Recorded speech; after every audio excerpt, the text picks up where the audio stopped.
Hello दोस्तों, welcome to awesome learning. ये है आईसीएसई क्लास 8 का चैप्टर 1 मैटर वीडियो नंबर 2। तो शुरू करते हैं। सबसे पहले बात करते हैं चेंज ऑफ स्टेट की।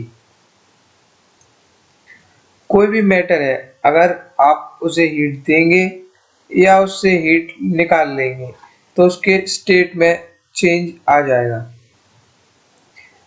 जैसे कि कोई सॉलिड है, इसे आप हीट करेंगे तो वो मेल्ट हो जाएगा और बन जाएगा लिक्विड। कोई लिक्विड है, आप उसे और गर्म करेंगे, वो बॉयल होके वेपराइज हो जाएगा और बन जाएगा गैस। अगर सॉलिड कन्वर्ट होता है लिक्विड में तो उसे हम कहते हैं मेल्टिंग या फिर फ्यूजन। अगर सॉलिड बिना लिक्विड पे जाए सीधे गैस पे कम कन्वर्ट हो जाता है तो उसे कहते हैं सब्लिमेशन। लिक्विड जब गैस में कन्वर्ट होता है उसे हम कहते हैं वेपराइजेशन। गैस जब हीट रिलीज करके ठंडी होती है तो उसे हम कहते हैं कंडेंसेशन, और वो गैस ठंडी मतलब कंडेंसेशन होके उसका वो बन जाती है लिक्विड, और लिक्विड ठंडी होके यानी फ्रीज होके बन जाती है सॉलिड। अब बात करते हैं कि कैसे स्टेट चेंज होता है। Liquid to gas on the basis of kinetic theory.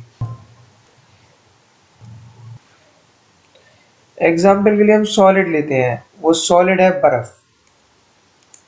बर्फ ने आसपास से हीट एब्जॉर्ब करी और वो चेंज हो गया लिक्विड में। ये कैसे हुआ?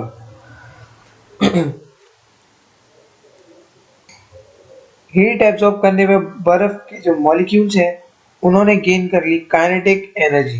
काइनेटिक एनर्जी गेन करने से वो तेजी से वाइब्रेट होने लगे। जब वो तेजी से वाइब्रेट होने लगे, इनकी काइनेटिक एनर्जी बढ़ गई।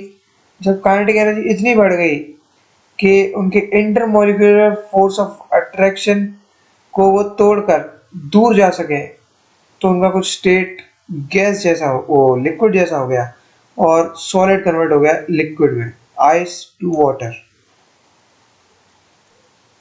ऐसी बात करते हैं change of state from liquid to gas. Liquid gas में कैसे बदलती है? फॉर एग्जाम्पल हमने लिक्विड लिया वाटर, उसको हमने हीट किया तो वो चेंज हो जाती है स्टीम में। ये कैसे होता है? जब हम वाटर को हीट करते हैं तो वाटर के मॉलिक्यूल्स के पास जो काइनेटिक एनर्जी होती है वो बढ़ जाती है, बहुत ही ज़्यादा बढ़ जाती है। ज़्यादा बढ़ने से वो जब वो इतनी बढ़ जाती है कि जो मॉलिक्यूल्स हैं जो पहले से ही दूर है वो और ज़्यादा दूर चले जाते हैं और गैस लाइक हो जाते हैं, तो उनका स्टेट चेंज हो जाता है लिक्विड टू गैस और वो स्टीम बन के उड़ जाते हैं।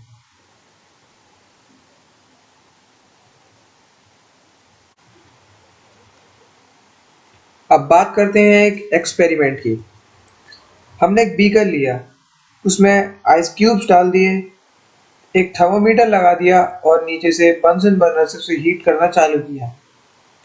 तो हमने देखा थर्मोमीटर में टेम्परेचर 0 डिग्री सेल्सियस था और 0 डिग्री सेल्सियस ही है, वो टेम्परेचर बढ़ ही नहीं रहा है, बस आइस का स्टेट चेंज हो रहा है वाटर में। जब सारी आइस वाटर में मेल्ट हो गई तब टेम्परेचर राइज होना चालू हुआ। 0 डिग्री सेल्सियस से टेम्परेचर राइज होकर हो गया 100 डिग्री सेल्सियस, और फिर से टेम्परेचर राइज होना रुक गया, और इस बार जो वाटर है उसका स्टेट चेंज होने लगा स्टीम में। ग्राफ से समझते हैं।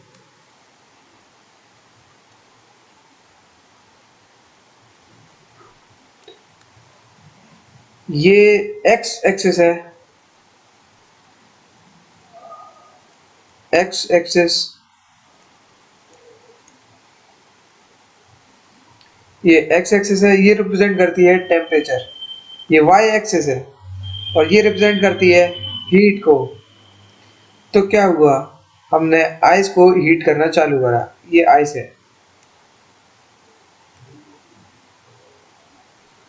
हमने आइस को हीट करना चालू करा, आइस हीट होते होते 0 डिग्री सेल्सियस पे पहुंची, और 0 डिग्री सेल्सियस पे हम हीट तो दे रहे थे, हीट बढ़ रही थी, लेकिन टेम्परेचर 0 डिग्री सेल्सियस पर ही था, टेम्परेचर नहीं बढ़ रहा था। तो ये हीट कहाँ जा रही थी? ये हीट जा रही थी स्टेट चेंज करने में, आइस टू वाटर में।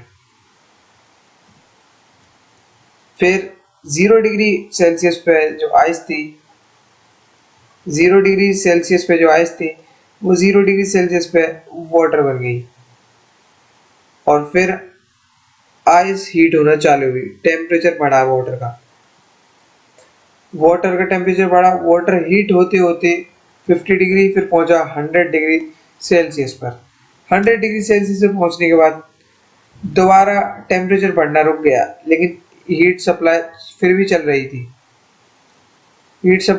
टेम्परेचर रुक गया, और 100 डिग्री सेल्सियस पे जो वाटर था वो चेंज हो गया 100 डिग्री सेल्सियस स्टीम में।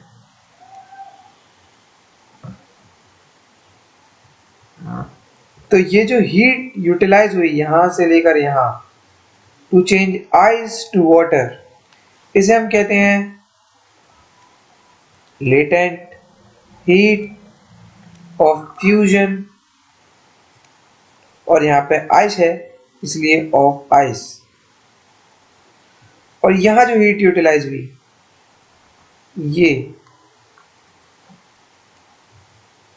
ये जो हीट यूटिलाइज हुई यहाँ पे,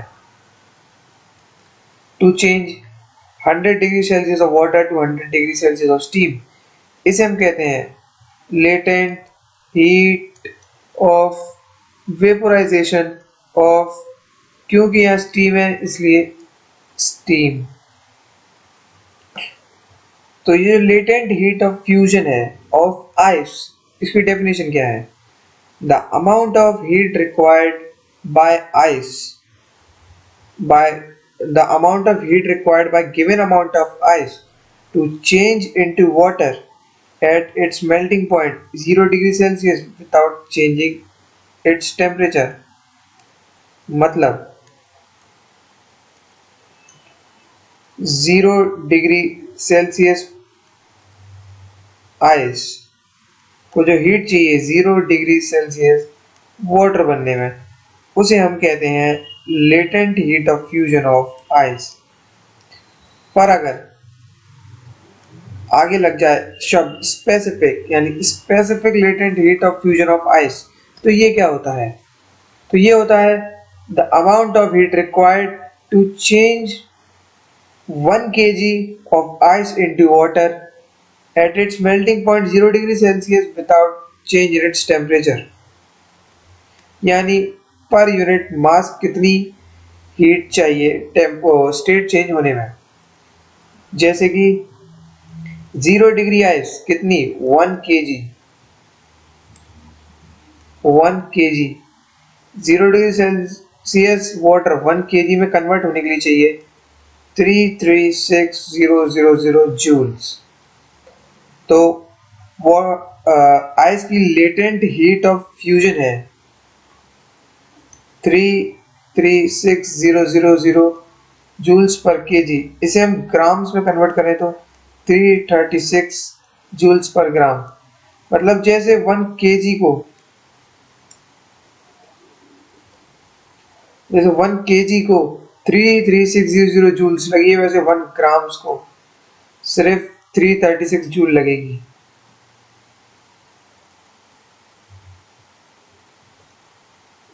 Now latent heat of vaporization of steam, the amount of heat required by given amount of water to change into steam at its boiling point 100 degree Celsius without rising temperature। मतलब 100 degree Celsius पे पानी है, इसको 100 degree Celsius steam में बदलना है, भाप में। तो जो हीट लगेगी उसे हम कहेंगे लेटेंट हीट ऑफ वेपोराइजेशन। और फिर से वही, अगर स्पेसिफिक वर्ड लग जाए तो 100 ग्राम पानी कितना, 1 kg, 100 ग्राम स्टीम 1 kg में कन्वर्ट होने के लिए जो हीट चाहिए उसे हम कहेंगे specific latent heat of vaporisation. इनकी वैल्यूज होती हैं 2260 इंटू 1000 जूल्स पर केजी, यानी 1 केजी पानी को 1 केजी भाप में बदलने के लिए 2260 इंटू 1000 जूल्स हीट चाहिए होती है, और 1 ग्राम वाटर को 1 ग्राम स्टीम में बदलने के लिए 2260 जूल्स। अब बात करते हैं consequences of high specific latent heat of ice की। तो पहली बात, soft drink bottles cold drinks cool better in ice than water at 0 degree Celsius. मतलब बर्फ में कोल्ड ड्रिंक्स ज़्यादा अच्छे से ठंडी होती हैं रेदर देन वाटर में। ऐसा क्यों? क्योंकि 0 degree Celsius ice 0 degree Celsius water से 336 जूल पर ग्राम ज़्यादा ही हीट एब्जॉर्ब करती है, मतलब हीट निकाल लेती है, इसमें सब खुद में ले लेती है। इसलिए हम बर्फ से कोल्ड ड्रिंक्स को ठंडा करते हैं, और कोल्ड ड्रिंक्स सर्व करने में भी हम बर्फ डालते हैं, ना कि पानी। अब दूसरी बात, स्नोफॉल। स्नोफॉल होती है तब टेम्परेचर थोड़ा बढ़ जाता है, weather become warm during snowfall. It is because every gram of water at 0 degree Celsius on freezing point gives out 336 joule of heat energy, owing to high specific latent heat of ice. As very large amount of heat energy is released, the weather becomes warm. मतलब cloud से जब पानी गिरता है वो heat release करता है कितनी, 336 जूल। अगर हम मान लें ये 1 ग्राम पानी गिरा 1 ग्राम पानी गिरा तो वो 336 जूल हीट एक्सट्रैक्ट कर देता है, और ये हीट एनवायरनमेंट में आ जाती है, ये स्नो बन जाता है और ये हीट एनवायरनमेंट में आ जाती है। तो ऐसा बहुत ज़्यादा अमाउंट में पानी गिरता है जो स्नो बनता है, इसलिए हीट भी बहुत ज़्यादा रिलीज होती है, इसलिए जो वेदर है वो भी वार्म हो जाता है। तो आप अपने डाउट्स और क्वेरीज कमेंट सेक्शन में शेयर कर सकते हैं। Thanks for watching. सब्सक्राइब कीजिए ऑसम लर्निंग। इस चैप्टर में हमने सभी चीज़ें कवर कर ली हैं, बस simple definitions of evaporation, condensation वगैरह हमने छोड़ दिए हैं, जो आप खुद अपने टेक्स्ट बुक से कर लीजिएगा।